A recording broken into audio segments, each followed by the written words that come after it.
Olá pessoal, tudo bem? No nosso encontro de hoje, a gente vai trabalhar uma das grandes bases do estudo da tutela coletiva, que é justamente a classificação da forma pela qual a tutela coletiva ela se exterioriza.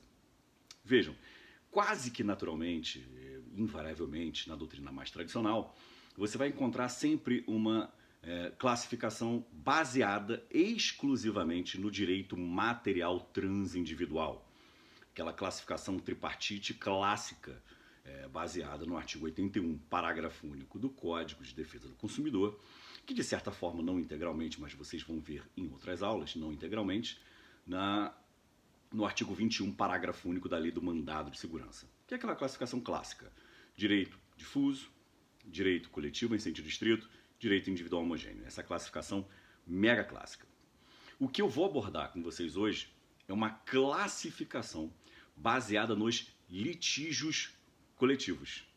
Então, a nossa aula vai ser tipologia dos litígios coletivos. E por que eu gosto de deixar muito clara essa ideia? Eu vou partir da grande lição de um dos grandes ícones de processo coletivo, que é o professor Edilson Vitorelli, meu colega do MPF. O Edilson Vitorelli, ele propõe uma releitura da classificação quando a gente trabalha a tutela coletiva. Ele fala o seguinte: não é o ideal, o cenário ideal, centrarmos toda a classificação da tutela coletiva com base exclusivamente no direito material subjacente, porque é uma classificação que não é totalmente correta e, diante de alguns litígios muito complexos, essa classificação não se coaduna propriamente. Então, o que ele propõe? Uma revisão dessa classificação usando um outro tipo de tipologia, que ele chama de tipologia dos litígios coletivos. Ou seja, nós vamos classificar a tutela coletiva não mais com base no seu direito material subjacente, mas sim no tipo de litígio que ocorre. E essa classificação é muito interessante. A gente vai ver que ela também parte de três tipos. Também é uma classificação tripartite. Vocês vão encontrar os litígios de difusão global, litígios de difusão irradiada e litígios de difusão local. São os três tipos de litígios que o professor Edilson Vitorelli trabalha em sua obra. E são esses três tipos de litígios que vão nortear esse nosso encontro de hoje. Tá ok? Bom, então de nada adianta você saber quais são esses três tipos de litígios. O ideal é, ab início, fixarmos as premissas dessa tipologia. Ou seja, por que essa nova classificação deve ser adotada e quais são as bases dessa nova classificação. Pois bem, a justificativa para essa nova classificação está baseada na complexidade de determinados litígios. Há litígios que são tão complexos e envolve uma grande gama de entes coletivos, e aqui entes coletivos não confundam por gentileza com fazenda pública, entes públicos não. Entes coletivos você pode trabalhar com diversos segmentos da sociedade civil, por exemplo. E eu me refiro à sociedade civil organizada, ONGs, associações civis, sindicatos, enfim. Você pode trabalhar com aquilo que o professor Hugo Nigro Mazzilli afirma que é a chamada intensa conflituosidade dos interesses transindividuais.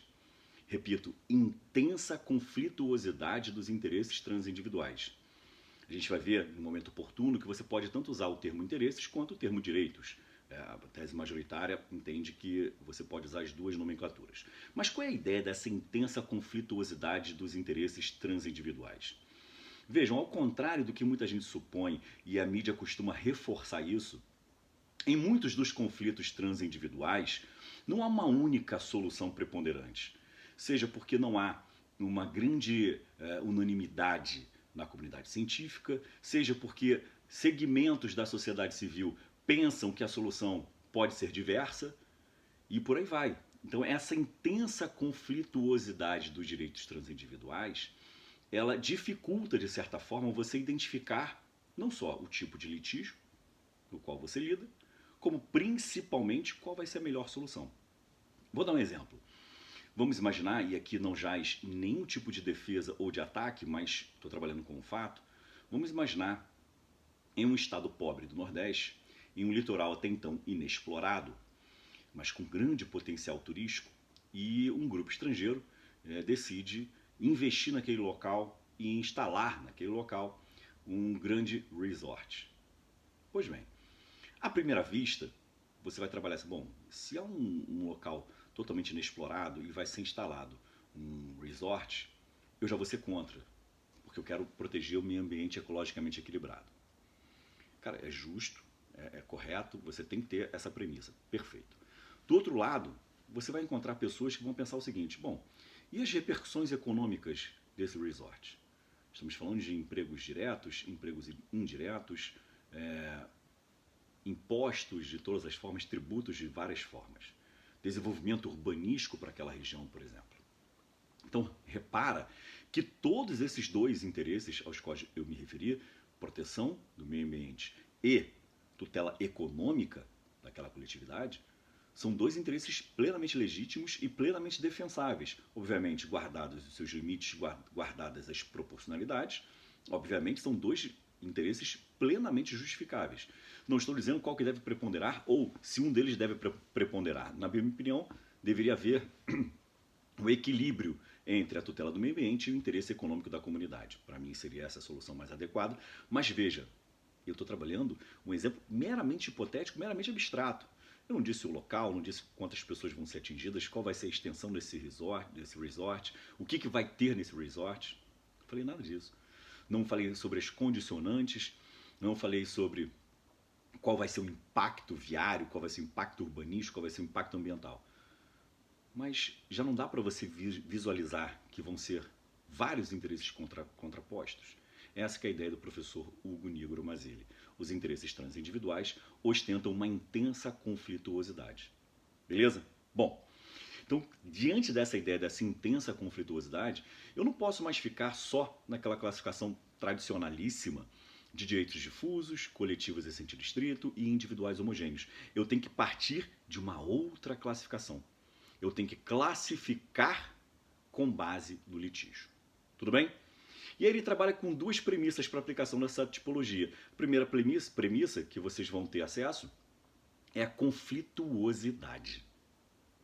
Vejam, quanto melhor for a administração desses interesses conflituosos, maior a probabilidade de chegar a um denominador comum, a uma grande solução.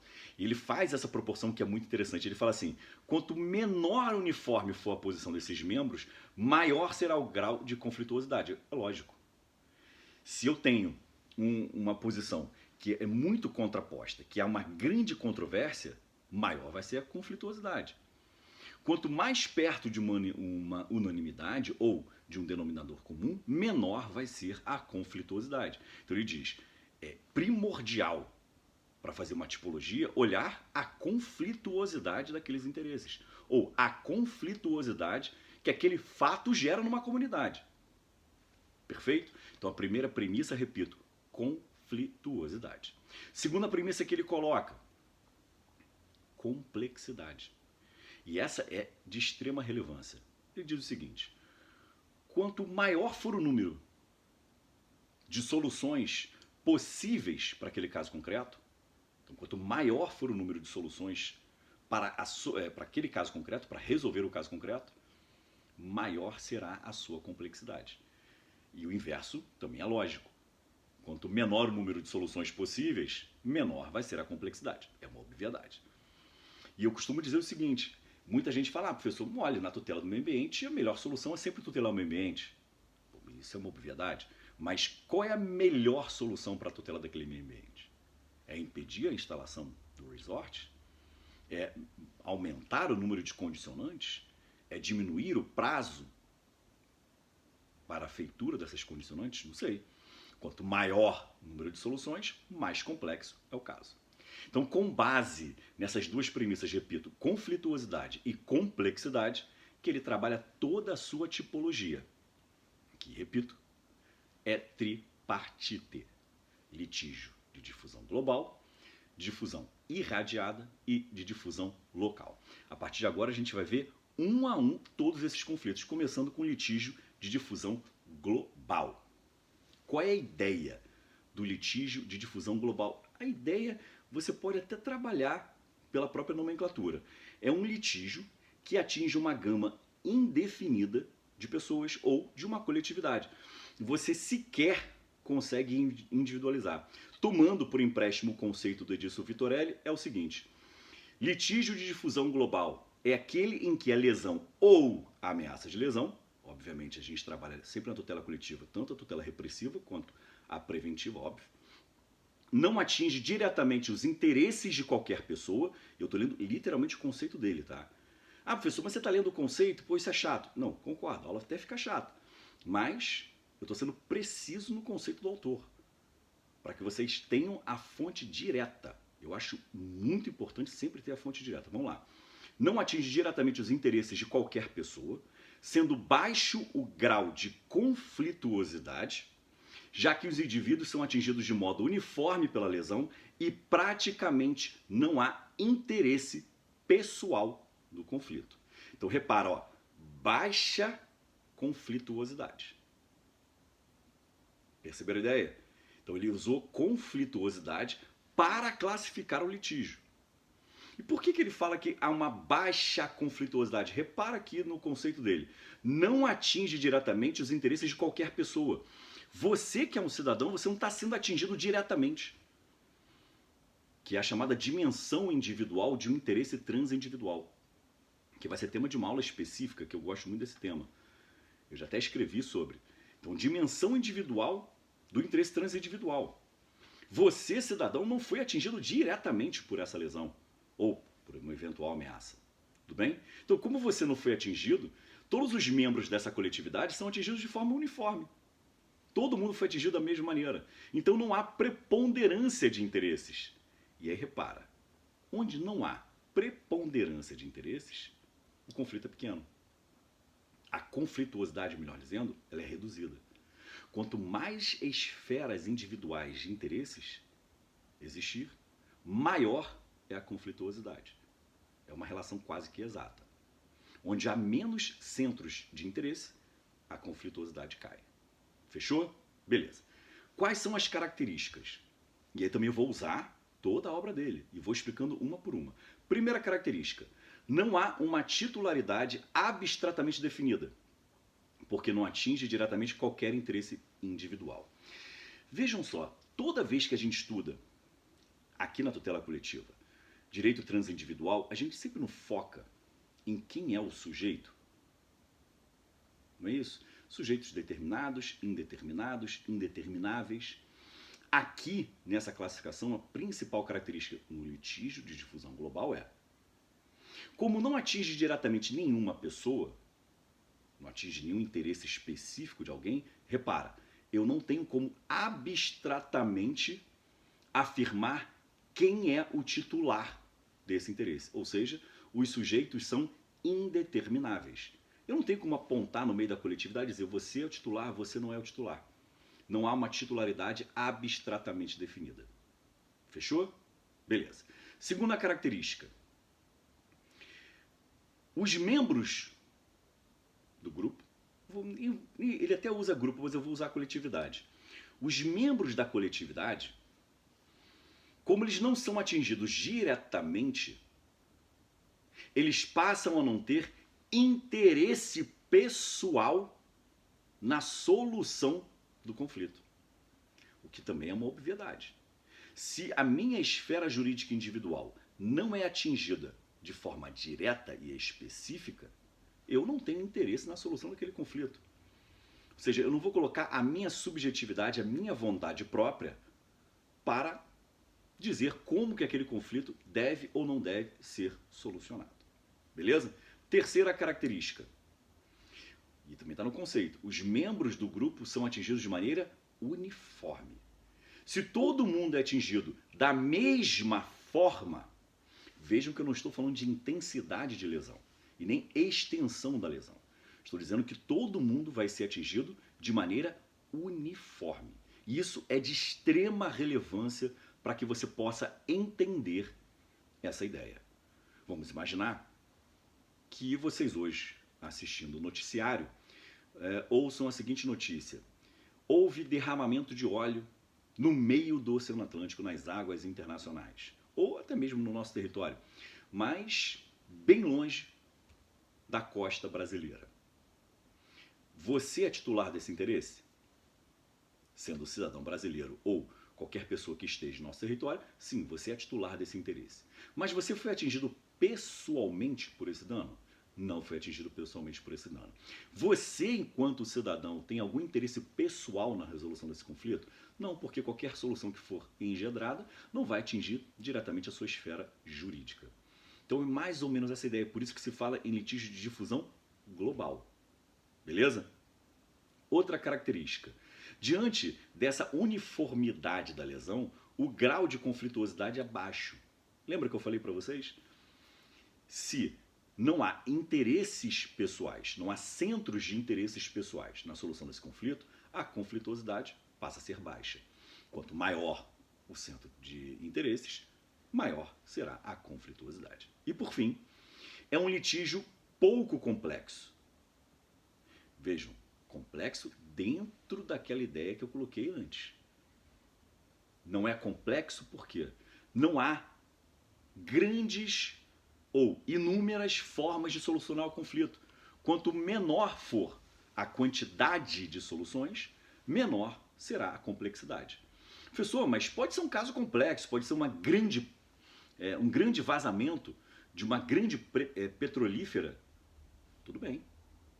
Mas eu não estou falando de complexidade no sentido do tamanho do dano. A complexidade a qual eu me refiro é quanto ao número de soluções propugnadas e soluções possíveis. Então não caiam nessa armadilha. Fechou? Beleza. E aí o que eu trabalhei analisando essa obra do professor Edilson Vitorelli? Eu parti da seguinte ideia. Toda vez que eu dou aula e trabalho lá os interesses transindividuais, difusos, coletivos em sentido estrito e individuais homogêneos, eu sempre abro um tópico que é repercussões processuais. E aqui eu vou fazer a mesma coisa. Já que o autor se baseia no próprio conflito, no próprio litígio, o que eu achei bacana fazer aqui?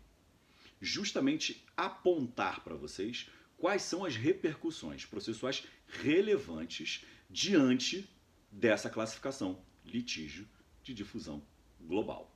Fechou? São simples. Botei 3 repercussões aqui, 3 esferas de repercussões aqui, né, às quais vocês terão acesso, que eu acho que vale a pena para vocês trabalharem. Beleza? A primeira repercussão é quanto à legitimidade coletiva.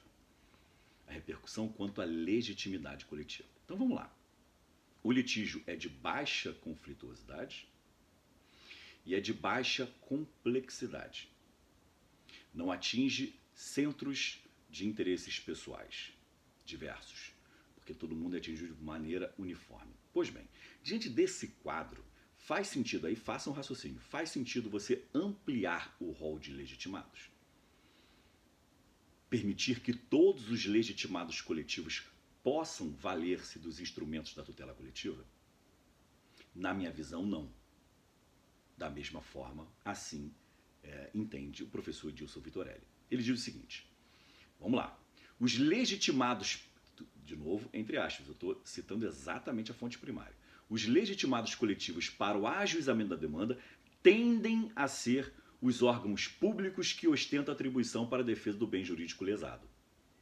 Por que ele fala isso? Porque a partir do momento que você trabalha com os órgãos públicos legitimados, não há, isso a gente está falando de forma abstrata, não há por trás ou como base da atuação desse órgão público legitimado qualquer interesse pessoal subjacente na solução daquele conflito. Porque como ele tutela a defesa, melhor, tutela a defesa ficou estranho. Como ele tutela o bem jurídico coletivo, ele está pouco se lixando, no sentido pessoal, está pouco se lixando qual é a solução adequada. Ele busca a solução técnica adequada e não aquela que ele supõe ser adequada. E como ele é um órgão público, como ele, como me refiro, é o legitimado coletivo, como ele é um órgão público, ele não está ali tutelando o interesse privado de ninguém. Tanto que eu costumo dizer o seguinte, por exemplo, vou falar do Ministério Público na minha atuação. Por exemplo, eu não posso tutelar em juízo os interesses de um sindicato ou de uma associação civil. Não é essa a minha função, eu não sou advogado. Minha função é tutelar o bem jurídico coletivo. Se a solução propugnada for igual à que a sociedade civil organizada pensa, ótimo. Se não for igual, também ótimo. Eu não estou jungido a defender, eu não sou representante da sociedade civil organizada. Essa aqui é a ideia. Então, por isso que ele diz, nesse caso, tende a ser o legitimado coletivo. Não significa que a sociedade civil organizada legitimada possa também atuar. E aí ele continua dizendo assim, mas se admite a possibilidade da atuação da sociedade civil organizada, desde que exista um controle judicial da sua legitimação e da sua representatividade, que já é um outro tópico, que é o chamado controle judicial da legitimidade. Qual é a ideia que ele propõe aqui? Eu não posso admitir totalmente e amplamente que a sociedade civil organizada atue nesse caso concreto.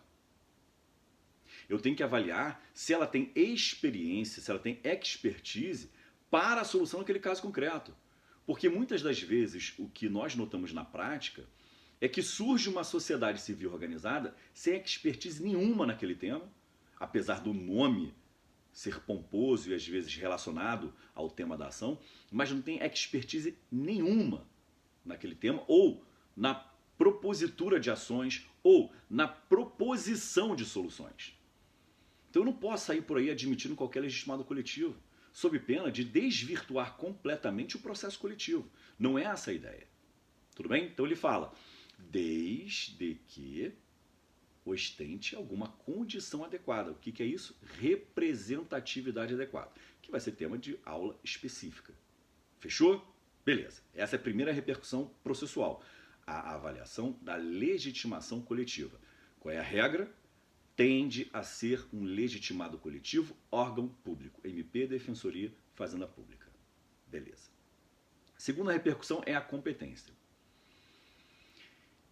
Aqui, como o litígio de difusão global, ele não ostenta muita conflituosidade, não ostenta muita complexidade, a competência vai ser a regra geral. Vai ser a regra geral do processo coletivo. Ele diz aqui claramente, segue a regra geral do processo coletivo. Qual seja, qual é a regra geral de competência do processo coletivo? Você pode colocar o artigo 2º da Lei de Ação Civil Pública, artigo 2º da Lei de Ação Civil Pública, artigo 93 do Código de Defesa do Consumidor.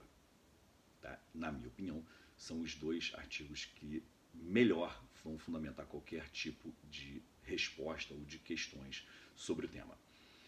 E qual é a regra? Foro do local do dano.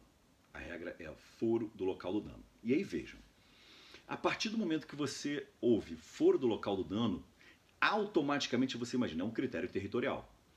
E aí façamos o silogismo. Sendo um critério territorial, ele passa a ser um critério relativo de competência, correto? Não. Nesse caso, não. E eu falo isso com muita segurança, primeiro, porque a lei é clara nesse sentido. O artigo 2º da Lei de Ação Civil Pública deixa muito claro que o juízo do local do dano terá competência funcional. Vejam, a partir do momento que o legislador afirma que a competência é funcional, ele denota claramente que a ideia não é uma competência relativa, mas uma competência absoluta. Então, cuidado com isso. Estamos diante de uma competência territorial absoluta. Por isso que se fala, muitos autores falam em competência territorial funcional. Tudo bem? Então, fica atento a isso. E a terceira repercussão, que é uma repercussão interessante, como não há uma intensa conflituosidade e a complexidade ela é baixa, qual é a chance de você obter uma autocomposição? A chance é alta ou a chance é baixa? Repito, A conflituosidade ela é baixa. A complexidade é baixa. Qual é a probabilidade de você obter uma autocomposição? É igualmente baixa? Não. É inversamente proporcional. Quanto menor a conflituosidade, maior é a chance de você obter a autocomposição. Então percebam como as premissas do Edilson Vitorelli são fantásticas. Se você baixou o nível da conflituosidade, baixou o nível da complexidade, maior é a chance de você obter a autocomposição. Tudo bem? Então essas são as 3 repercussões processuais. A legitimidade ativa para a propositura da ação coletiva ou para a utilização dos instrumentos extrajudiciais ou extraprocessuais. A competência é a regra geral e a possibilidade de obtenção de autocomposição. Um detalhe aqui, não caiam, por favor, na armadilha de afirmar que, pelos direitos transindividuais serem, na essência, indisponíveis, tem lá a possibilidade de serem disponíveis nos individuais homogêneos. Não caiam na armadilha de afirmar que, pelo direito ser indisponível, não cabe autocomposição. Não confundam autocomposição com disponibilidade do direito. São conceitos díspares. Podem coincidir? Sim, mas não são coincidentes como regra. É plenamente possível existir um direito disponível e não ser obtida a autocomposição, como é bem possível ter um direito indisponível e ser obtida a autocomposição. Porque a autocomposição é forma de solução do conflito. Repito, a autocomposição é uma forma de solução de conflito. Disponibilidade ou não de um direito material está relacionado ao cerne do próprio direito. Ou seja, o titular daquele direito pode ou não dispor do cerne. Se ele puder dispor do cerne, o direito é, como o próprio nome faz supor, disponível. Se ele não puder dispor do cerne do seu direito material, esse direito é considerado indisponível. Portanto, não confundam. Tudo bem? No próximo bloco, a gente continua trabalhando com os outros tipos de litígios, ok?